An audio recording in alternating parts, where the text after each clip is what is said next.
నమస్తే వీధుని స్వాతం లక్ష్మణ సమాజితం కూకట్పల్లి నియోజకవర్గంలో ఉన్నటువంటి పాతేనగర్ డివిజన్ మరి పారిశ్రామిక కారిడార్గా విరజిల్లుతుంది. మరి 2009లో మరి ఎన్టీఆర్ అభిమానిగా పార్టీ పెట్టినప్పటి నుంచి కూడా తెలుగుదేశంలో కొనసాగుతూ ప్రస్తుతం కూడా తెలుగుదేశంలో ఉన్న మాజీ కార్పొరేటర్ ముద్దాపురం కృష్ణాగౌడ్ గారు ప్రస్తుతం మనతో ఉన్నారు. 2016లో మరి కార్పొరేటర్గా ఎందుకు పోటీ చేయలేకపోయారు, మళ్ళీ 2020లో నేను పోటీ చేస్తాను అని ఎందుకు వస్తున్నారు, వారిని అడిగి వారి అంతరంగాన్ని తెలుసుకుందాం. నమస్తే సార్. నమస్తే గారు. V3 టీవీ వాళ్ళకి చూసే ప్రేక్షకులకు అందరికీ కూడా నేను అన్నగారి ఎన్టీ రామారావు గారి అభిమాని. ఆయన రాజకీయాల్లో రాకముందే ఆయన అభిమానిగా మా గురువారు శ్రీపతి రాజేశ్వర గారి శిష్యులుగా ఆయనతో పాటు ఉన్నాం మేము. ఆయనతో పాటే వర్క్ చేస్తూ ఆయన ఏ ఆ డైరెక్షన్లో పనిచేస్తూ 82లో రామకృష్ణ స్టూడియోలో పార్టీ పెడుతున్నామని చెప్పి అన్నగారు ఇది చేసినప్పుడు మేము అక్కడికి వెళ్ళడం జరిగింది. దాని తర్వాత మన ఇది ఎమ్మెల్యే క్వార్టర్స్లో పార్టీ పేరు డిక్లేర్ చేసి అవన్నీ చేసినప్పుడు కూడా ఆయన వెంబడే ఉన్నాం మేము. ఆయన అంటే వీరాభిమాని. మాకందరూ కూడా ఆయన పెట్టినటువంటి రాజకీయ భిక్ష. ఈరోజు కేసీఆర్ కానీ మిగతా వాళ్ళందరూ కూడా టీఆర్ఎస్లో ఉన్న 90% మెంబర్స్ కూడా అన్నగారు పెట్టినటువంటి భిక్ష రాజకీయంగా. ఆ రోజుల్లో ఉన్నటువంటి దురతనాన్ని అణగదొంచుకోవాలనే ఆలోచన విధానంతో పార్టీ స్థాపించడం జరిగింది కాంగ్రెస్కు వ్యతిరేకంగా. సో దాంట్లో మేము ప్రతిసారి కూడా ఆయన ఏ పిలిపించినా కూడా దానికి మేము కష్టపడుతూ తన ఆర్థిక పరిస్థితులు సరిగ్గా లేకున్నా చాయ్ బిస్కెట్ తినేసి పని చేసుకుంటూ పార్టీని దాదాపు 4 సార్లు గెలిపించడం జరిగింది. ఇంకా అక్కడి నుండి పార్టీలో మేము కంటిన్యూ అవుతున్నాం. 2 సార్లు నాకు అవకాశం ఇచ్చింది, ఒకసారి కౌన్సిలర్గా, ఒకసారి కార్పొరేటర్గా టీడీపీ పార్టీ. అందులో పార్టీకి అభిమానిగా, అన్నగారి అభిమానిగా దాంట్లోనే కొనసాగుతూ వచ్చాము. అయితే ఈ మధ్యకాలంలో ఏంటంటే మా డివిజన్ పరిధిలో జరిగినటువంటి గత మున్సిపల్ ఎలక్షన్లో టీడీపీ బీజేపీ అలయన్స్లో బీజేపీ వాళ్ళకి ఇవ్వడం జరిగింది. సరే, బీజేపీ వాళ్ళకు మేము సపోర్ట్ కూడా చేయడం జరిగింది, బీజేపీ క్యాండిడేట్కు. అయితే ఇప్పుడు ఆ టైంలో టీఆర్ఎస్లకు నన్ను ఎంతమంది పిలిచి రమ్మని చెప్పినా కూడా నేను పోకపోవడం కారణం ఏంటంటే అన్నగారి అభిమాని. ఉంటే దీంట్లోనే ఉందాం, లేకుంటే రాజకీయాలు మానుకుందాం అనే ఆలోచన విధానంతోనే నేను ఆ రకంగా ఉండిపోవాల్సి వచ్చింది. ఇప్పుడు రాజకీయంగా జరుగుతున్నటువంటి విధానాన్ని ప్రజలు ఖండిస్తూ, ఆ ప్రజలు నేను చేసినటువంటి డెవలప్మెంట్స్ కానీ, నేను తెచ్చినటువంటి ఫ్లైఓవర్ బ్రిడ్జ్ కానీ, బాలానగర్ ఫ్లైఓవర్ బ్రిడ్జ్ కానీ, రైల్వే ట్రాక్ ఇక్కడ మన గ్రేవ్యాడ్ కానీ, ఇలాంటి ఎన్నో, ఇప్పుడు ఈ సేవ, తర్వాత కైతాన్ బ్రిడ్జ్, దిల్లాయనగర్ బ్రిడ్జ్, ఇలాంటి చాలా పెద్ద ఎత్తున ఆ రోజు కార్పొరేట్ నిధులు తెచ్చి డెవలప్మెంట్ చేయడం జరిగింది. సో దాంట్లో జనాలు ఏమైపోయిందంటే ఇప్పుడు ఉన్నటువంటి వ్యక్తులకు ఒక చిన్న నయా పైసా కూడా ఫండ్స్ లేవు కార్పొరేటర్కు. అంతా ఎమ్మెల్యేల డామినేషన్ నడుస్తుంది. కార్పొరేషన్ అంటేనే దానికి ఒక సపరేట్ విధానం ఉంటుంది, దాని చట్టం ఉంది. దాని నిధులు ఏదున్నా కూడా కార్పొరేటర్ ద్వారా ఖర్చు చేయాలి. కానీ ఇప్పుడున్న విధానం ఎట్లా ఉందంటే దొరల పాలన నడుస్తుంది కాబట్టి ఆ దొరలే పాలిస్తున్నారు కాబట్టి ఆ ఎమ్మెల్యేలకు ప్రాముఖ్యత కల్పించేసి కార్పొరేటర్లకు నిధులు లేకుండా చేశారు. కార్పొరేటర్లు ఇప్పుడు ఎంతోమంది కార్పొరేటర్లు టీఆర్ఎస్ వాళ్ళు ఉన్నా, ఎవరున్నా, ఏ పార్టీ వాళ్ళు ఉన్నా కూడా వాళ్ళకి నిధులు లేకుండా చేశారు. అంటే ఎమ్మెల్యేలు ఏది చెప్తే వీళ్ళు అది చేయాల్సిందే. మా ఫతేనగర్ డివిజన్కి వచ్చేసరికి వీళ్ళు ఇంతవరకు ఈ 5 సంవత్సరాల్లో చేసింది ఏంటప్ప అంటే డ్రైనేజ్లు, మెయింటెనెన్స్ వర్కులు ఏవైతే రెగ్యులర్ ఉంటాయో అవి చేశారు తప్ప పెద్ద ఎత్తున వర్కులు తెచ్చింది లేదు. గత ఎన్నికల్లో వీళ్ళు హామీ ఇచ్చి ఏమి చేశారు, ఫామ్లో మంచారు డబుల్ బెడ్రూమ్. ఫతేనగర్ ఏరియాలో ఈరోజు కూడా కోఆపరేటివ్ సొసైటీకి సంబంధించినటువంటి ల్యాండ్ 47 ఎకరాలు మెయిన్ రోడ్లో ఉంది. అప్పట్లో మేము తీసినటువంటి ఇది ల్యాండ్ను ఎమ్మెల్యే మాతో పాటు ఉన్నాయి కాబట్టి అప్పుడు ఎమ్మెల్యే గారికి మేము ఫైల్ ఇవ్వడం జరిగింది. ఈ 47 ఎకరాలు అది డెవలప్మెంట్ కింద తీసుకుంటే ఈరోజు పేట్ బషీర్బాగ్లో ఉన్నటువంటి DIG office Balanagar DIG office, అదొకటి ఇక్కడ తెచ్చుకోవచ్చు. సివిల్ సప్లై ఆఫీస్ ఇక్కడ తెచ్చుకోవచ్చు. తర్వాత ఇక్కడ ఉన్నటువంటి పేద ప్రజానికానికి పార్కులు లేవు, పార్కులు చేయొచ్చు, కళ్యాణ మండపం చేయొచ్చు, పేదవారికి ఇండ్లు కట్టియచ్చు అనే ఆలోచన విధానంతో ఆ రోజు మనము బయట పెట్టడం జరిగింది. అది అయితే వీళ్ళు లాస్ట్ ఎన్నికల్లో హామీ ఇచ్చారు. ఏమి ఇచ్చారు? డబుల్ బెడ్రూమ్ ఇస్తాం, మేము గెలిస్తే మేము డబుల్ బెడ్రూమ్ ఇస్తామని చెప్పేసి ఫామ్లు పంచి ప్రతి ఇంటికి ఇచ్చేసారు. కానీ ఇంతవరకు అది అమలు పరచలే ఇక్కడ మన ఫతేనగర్ డివిజన్లో. జనాలను మోసం చేసి ఓట్లు వేయించుకొని డబ్బులు ఖర్చు పెట్టి గెలిచిన వ్యక్తులు ఈరోజు జనాల్లో చీకొడుతున్నారు. దానికి కారణం ఏంటి? వీళ్ళు చేసే విధానం అలా ఉంది కాబట్టి. ఇంకా కొన్ని విషయాలు మనం ఓపెన్గా చెప్పలేము, ఎందుకంటే జనాలకు తెలుసు అది. ఇంకా వీళ్ళు చేసే విధానం ఏంటి, వీళ్ళు ఇదేందని. ఇప్పుడు జనాలు నన్ను కోరుకోవడం కారణము, నేను మళ్ళీ రాజకీయాల్లో కార్పొరేటర్గా నిలబడతాననే కారణం ఏంటంటే, నేనైతే బాగుంటుంది, వేరే వాళ్ళైతే కష్టము, కాబట్టి నువ్వు ఇమీడియట్లీ రావాలని చెప్పేసి ఇప్పుడు నేను ఇది ఒకటే కాకుండా సేవా కార్యక్రమంలో ఉంటాను. నేను చాలా మటుకు సొంతంగా నా డబ్బులతో ఖర్చు పెట్టి అన్నదానాలు, గుళ్ళు కట్టి ఇవ్వడము, దాదాపు 8 గుళ్ళు నేను డెవలప్మెంట్ చేసినవి నా సొంత నిధులు, నా సొంత డబ్బులతో. ఇక్కడ శివాలయం కానీ, అక్కడ గౌతమ్ నగర్లో కానీ, లేకపోతే సంతానగర్లో ఉన్న హనుమాన్ టెంపుల్ కానీ, ఈ కనక పరమేశ్వరి అమ్మవారి గుడి వెండి విగ్రహాలు చేయించడం కానీ, ఇలాంటివి చాలా చేసాం. సో దాంట్లో జనాలు కూడా దానికి ఆకర్షితులై కృష్ణగౌడ్ అయితేనే బాగుంటుంది కార్పొరేటర్గా అని వాళ్ళు ప్రెషర్ వేయడం వల్ల ఈరోజు నేను కార్పొరేటర్గా మళ్ళీ బడిలో ఉందాము అనే ఆలోచనతోనే ముందుకెళ్తున్నాను.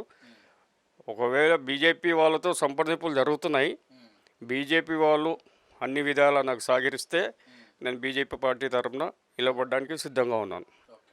గెలిచి వాళ్ళకు బహుమతిగా ఇస్తాం ఫతేనగర్ డివిజన్ది. ఎందుకంటే ఇంతకుముందు 3 సార్లు ఇక్కడ నిలబడ్డప్పుడు 3 సార్లు కూడా ఓడిపోయింది బీజేపీ. ఇప్పుడు మనం గెలిచి బహుమతిగా ఇవ్వడానికి మేము సిద్ధంగా ఉన్నాం. బీజేపీ వాళ్ళు మాకు రేత కల్పిస్తే, లేదు అన్నప్పుడు ఇంకా తదుపరి నిర్ణయం ఏందనేది జనాలను అందరితో, నాకున్నటువంటి అభిమానులు కానీ, నాకున్నటువంటి కార్యకర్తలు కానీ, ఇతర కులస్తులు కానీ, కుల సంఘాలు కానీ, వాళ్ళందరితో సంప్రదింపులు చేసి అప్పుడు నిర్ణయం తీసుకొని ఎలక్షన్ల బాడీలో మాత్రం 80% ఉంటున్నాను, 100% ఉంటున్నాను. అయితే ఇప్పుడు చూసుకున్నట్టయితే ఎన్టీఆర్ సినిమాలు చూసేవాళ్ళ మీరు? అంటే ఎక్కడెక్కడ వెళ్ళేవాళ్ళు, ఎలా ఉండేది అప్పుడు ఫీలింగ్? ఎన్టీఆర్ సినిమా అంటే ఇంకా అది మాకు ఫస్ట్ షోనే చూడాలి. మేము ఫస్ట్ షోనే చూడాలి, పెద్ద పెద్ద కటౌట్లు పెట్టాలా, జూలు తీసుకెళ్ళాలా, సినిమా థియేటర్లో బోర్డులు పెట్టాలా, ఆ సినిమా నడిచిన రోజులు.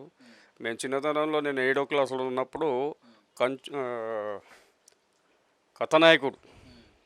కథానాయకుడు సినిమా శోభనా టాకీస్లో సెకండ్ రిలీజ్ అయింది. 100 days ఫంక్షన్కు ఎన్టీఆర్ ఇక్కడ వచ్చాడు.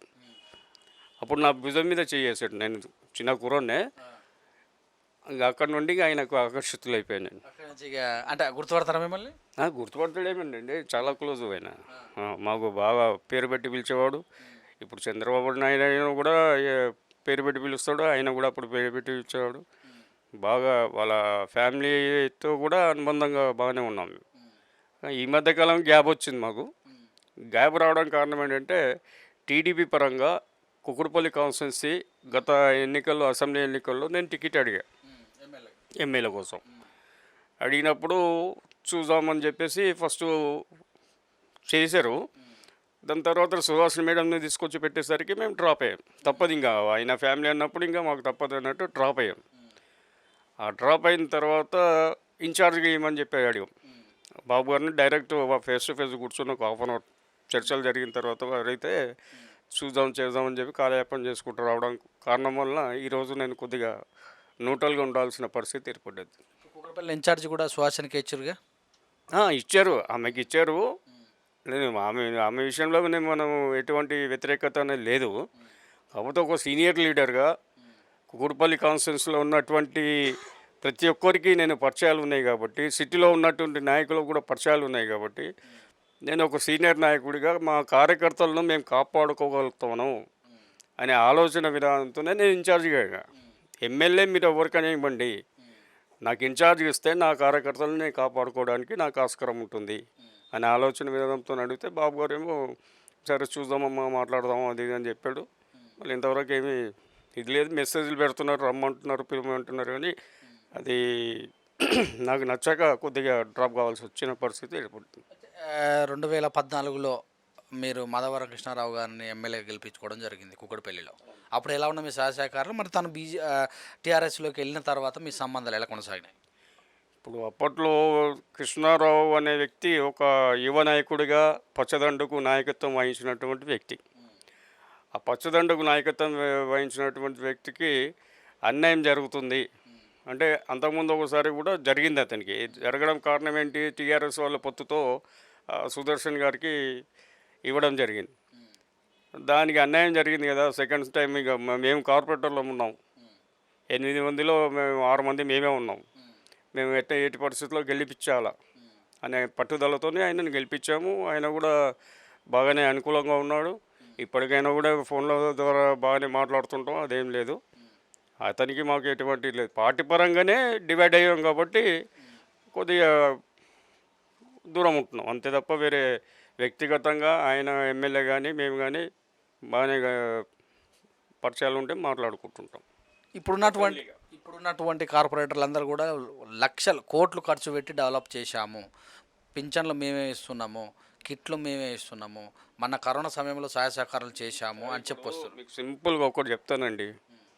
అప్పుడు 5 రూపాయల భోజనం అనేది ఏదైతే ఉందో మా ఆయంలో తీసుకొచ్చింది సుమేష్ కుమార్ గారు కమిషనర్ ఉన్నప్పుడు. ఎంఐఎం క్యాండిడేట్ ఏది మన దీంట్లో మేయర్గా ఉన్నప్పుడు ఆ సభలో చర్చించి ఆ యొక్క స్కీమ్ని తీసుకురావడం జరిగింది. ఇప్పుడు వీళ్ళు డప్పు కొట్టుకుంటున్నారు ఏంటంటే మేము తెచ్చాం, 5 రూపాయల భోజనం మేము తెచ్చాము అని చెప్పి డప్పు కొట్టున్నారు. ఇప్పుడు పింఛన్లు గతంలో కూడా ఉన్నాయి, లేవని ఎట్లా అంటారు వీళ్ళు? గతంలో కూడా గత ప్రభుత్వాలు కూడా పింఛన్లు ఇచ్చాయి. కాకపోతే ఆ రోజు వాల్యూ తక్కువ ఉంది కాబట్టి తక్కువ అమౌంట్ ఇచ్చారు. ఇప్పుడు ఈయన వాల్యూ పెరిగింది కాబట్టి వాల్యూ ఈయన ఇస్తున్నాడు. దానికి దీనికి పొంత ఏంటి? కోట్లు తెచ్చాము, లక్షలు తెచ్చాము అని అంటే మరి ఫతేనగర్ డివిజన్లో ఎంత డెవలప్ చేశారు? నేను ప్రతి సంవత్సరం కూడా నేను డెవలప్ చేస్తున్నానంటే ఆ డెవలప్మెంట్లో ప్రతి సంవత్సరం ప్రజలందరినీ పిలుచుకొని ఒక దగ్గర కూర్చుని పెట్టుకొని మాట్లాడి ఇంకా ఈ సంవత్సరం నేను ఈ డెవలప్మెంట్ చేశాను, ఇది చేస్తున్నాను, ఇన్ని రకాలుగా చేశాను, ఇంకేమైనా సలహా సూచనలు ఉంటే ఇవ్వండి అని చెప్పి జనాలను వాళ్ళకందరికీ నేను చేసినటువంటి వర్క్ లిస్టులను ఇస్తూ చేయడం జరిగింది. మరి ఈ కార్పొరేటర్ కోట్లు తెచ్చి ఖర్చు పెట్టాడని చెప్పి చెప్తుంటే మరి ఒక్కసారైనా జిల్లాలో మధ్యలో ఎందుకు డిక్లేర్ చేయలేకపోయాడు? ఎమ్మెల్యే కానీ కార్పొరేటర్ కానీ ఎందుకు డిక్లేర్ చేయలేకపోతున్నారు? ఒక్కసారైనా జనాల మధ్యలో కూర్చొని ఇంకో ఈ సంవత్సరం ఇది చేసే నన్ను ఒక్కోసారి కూడా చూపించలేదా? ఎందుకు చూపించాలా? మీరు చేసినప్పుడు చూపించాలి కదా. ఇప్పుడు నేను చేసినట్టు అందరి జనాల దగ్గర నా లిస్టులు ఉన్నాయి కదా, మీరెందుకు చేయాలి ఆ పద్ధతి? 2009లో గెలిచినటువంటి కార్పొరేటర్లు అటు కాంగ్రెస్ అయితేనేమి ఇటు తెలుగుదేశం వాళ్ళైతే దాదాపు కూడా అందరూ టీఆర్ఎస్లోకి వెళ్ళి టికెట్ తీసుకొని గెలిచారు.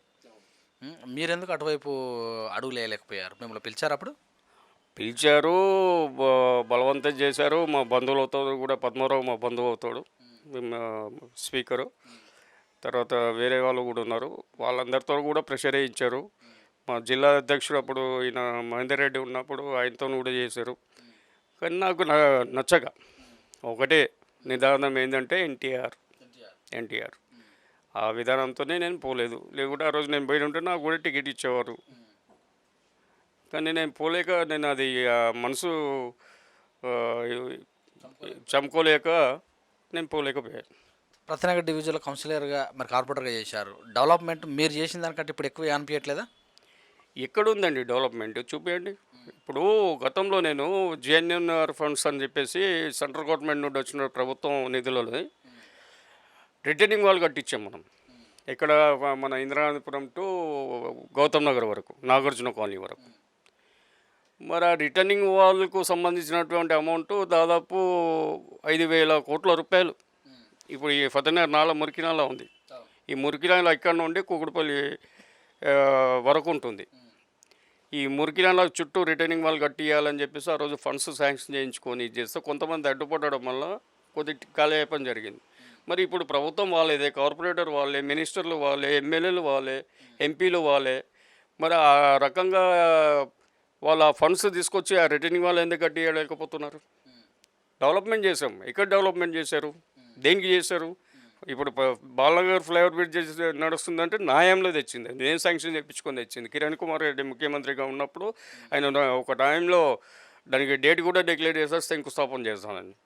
ఆ రోజు సైన్ టెస్టింగ్ ప్రాబ్లం వలన అది నిలిచిపోయింది. నిలిచిపోయిన తర్వాత కృష్ణరావుకు దాంట్లో ఆయన ఏదైతే ప్రామిస్ ఇది చేస్తాడో ఎలక్షన్లో, ఇది దాంట్లో పెట్టి ఇవ్వడం కూడా జరిగింది అప్పుడు. దాని తర్వాత ఎమ్మెల్యే ఆయన గెలిచిన తర్వాత నేను కార్పొరేటర్గా ఉన్నప్పుడు సీఎం కేసీఆర్ అయిన తర్వాత ఆయన కూడా తీసుకెళ్ళి మెమోరాండం ఇవ్వడం జరిగింది. సార్ ఇది పెండింగ్లో ఉంది సెక్రటరియట్లో, దీన్ని మూవ్మెంట్ చేయండి అని చెప్పేసి. ఇంకా ఆ టైంలో మాకు అడిగే పగతి భవన్ రెడ్డి మాట్లాడదాం అని చెప్తే, ఆ టైంలో ఎవరు పోయినా ఆయన కన్వలే చేస్తున్నాడు. ఇంకా ఇద్దరం కూడా పోలేదు. దాని తర్వాత కృష్ణారావు ఫాలోఅప్ చేశాడు, ఎమ్మెల్యే గారు కాబట్టి ఆయన ఫాలోఅప్ చేశాడు. ఈరోజు వర్క్ స్టార్ట్ అయింది. ప్రజలకు ఒక న్యాయం అనేది జరుగుతుంది. దానికి ఫండ్స్ అనేది గతంలో మనం 98 కోట్ల రూపాయలు 3 బ్రిడ్జిలు ఇచ్చారు. అప్పుడు జిహెచ్ఎంసీ నిధుల నుండి 3 బ్రిడ్జిలు శాంక్షన్ చేశారు. ఒకటి టోలీ చౌక్వి, ఒకటి అంబర్పేట, ఒకటి బాలానగర్. ఈ 3 బ్రిడ్జిలలో కూడా హైయెస్ట్ బడ్జెట్ ఎక్కడంటే బాలానగర్ బ్రిడ్జ్ కోసం చేశారు 98 కోట్లు. ప్లస్ ఈ డిస్మెంటల్ది అదంతా కూడా టౌన్ ప్లానింగ్ వాళ్ళు సపరేట్గా దాని గవర్నమెంట్ ఫండ్స్ ఉంటాయి. ఈరోజు అదే ఆ వాల్యూ అనేది ఒక 122 కోట్ల రూపాయలకు వాల్యూ పెరిగింది ఈరోజు బ్రిడ్జి నిర్మాణం కోసం. అది జరుగుతుంది.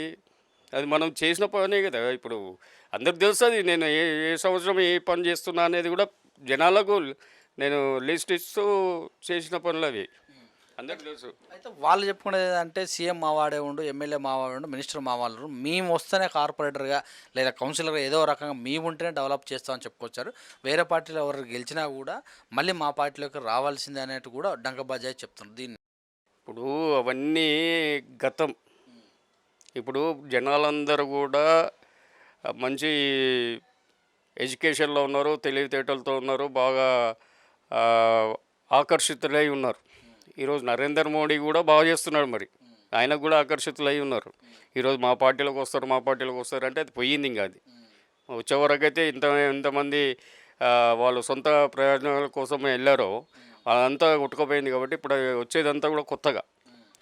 ఆ కొత్తది అనేది వీళ్ళ చేసే అరచకాలను అణగదొక్కడానికి వీళ్ళంతా తయారవుతున్నారు. ఇప్పుడు కొత్త వాళ్ళు వస్తారు. పతనగర్లో ఉన్నటువంటి మరి ఇప్పుడు మీరు నిలబడితే వాళ్ళు మీకు ఎందుకు వేయాలి ఓటు?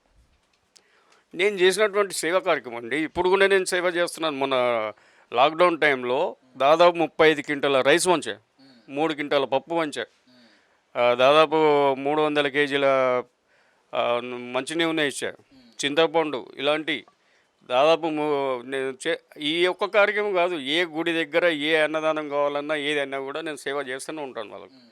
అలాంటప్పుడు వాళ్ళు గుర్తిస్తున్నారు కాబట్టి వాళ్ళ కోసం సేవ చేయడానికి నేను ముందుకెళ్తున్నాను. ఇప్పుడు గ్రేవైడ్ అనేది డెవలప్మెంట్ చేసాం. ఆ డెవలప్మెంట్ అనేది ప్రైవేట్ ల్యాండ్. అది వాళ్ళు నన్ను మర్డర్ చేస్తుంటే కూడా రండి మర్డర్ చేయండి, నన్ను ఎట్లయినా ఇక్కడే పెడతారు అని చెప్పి అలాంటి తట్టుకొని నేను చేసినటువంటి వ్యక్తిని.